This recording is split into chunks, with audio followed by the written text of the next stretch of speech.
राधे राधे दोस्तों, आइए मिलते हैं मेरे न्यू ब्लॉग में। आइए जानते हैं श्री कृष्ण को मोर पंख अत्यंत प्रिय क्यों है। ये जानने के लिए आपको मेरा पूरा ब्लॉग देखना होगा। पौराणिक काल के कुछ रोचक किस्से यूं तो पढ़ने में कहानी जैसे लगते हैं, ऐसा ही कुछ रोचक किस्सा भगवान राम कृष्ण से जुड़ा हुआ है। कहानी भगवान श्री कृष्ण के मोर पंख की है। आखिर क्यों श्री कृष्ण मोर मुकुट धारण करते हैं, इसका संबंध उनके पिछले अवतार भगवान राम से है। आइए जानते हैं इस कथा के बारे में। एक बार की बात है, वनवास के दौरान माता सीता जी को प्यास लगी। तभी श्री राम जी ने चारों ओर देखा तो उनको दूर दूर तक जंगल ही जंगल दिखा।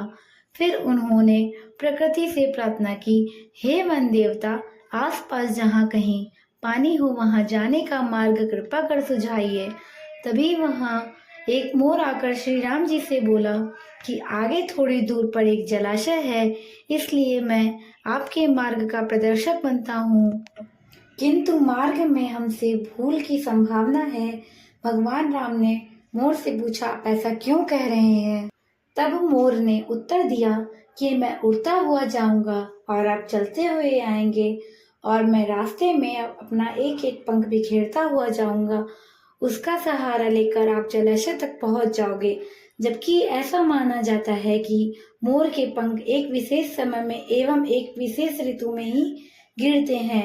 मोर यदि अपनी इच्छा के विरुद्ध पंखों को बिखेरेगा तो उसकी मृत्यु हो जाती है। भगवान को मार्ग दिखाने वाले मोर के साथ भी ऐसा ही हुआ।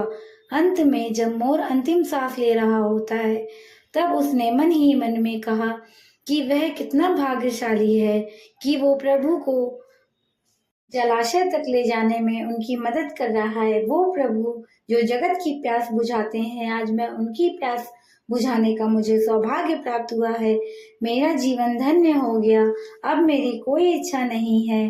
तभी भगवान राम ने कहा कि मेरे लिए तुमने पंख बिखेर कर अपने जीवन का त्याग कर मुझ पर चढ़ाया है, उस ऋण को अगले जन्म में जरूर चुकाऊंगा। कहा जाता है कि जब भगवान राम ने कृष्ण जी के रूप में अगला अवतार लिया और अपने सिर पर मोर पंख धारण किया और अपने वचन अनुसार मोर का ऋण चुकाया, ये कहानी हमें ये शिक्षा देती है कि यदि कोई बुरे वक्त में हमारी मदद करता है तो हमें उसका ऋण कभी नहीं भूलना चाहिए।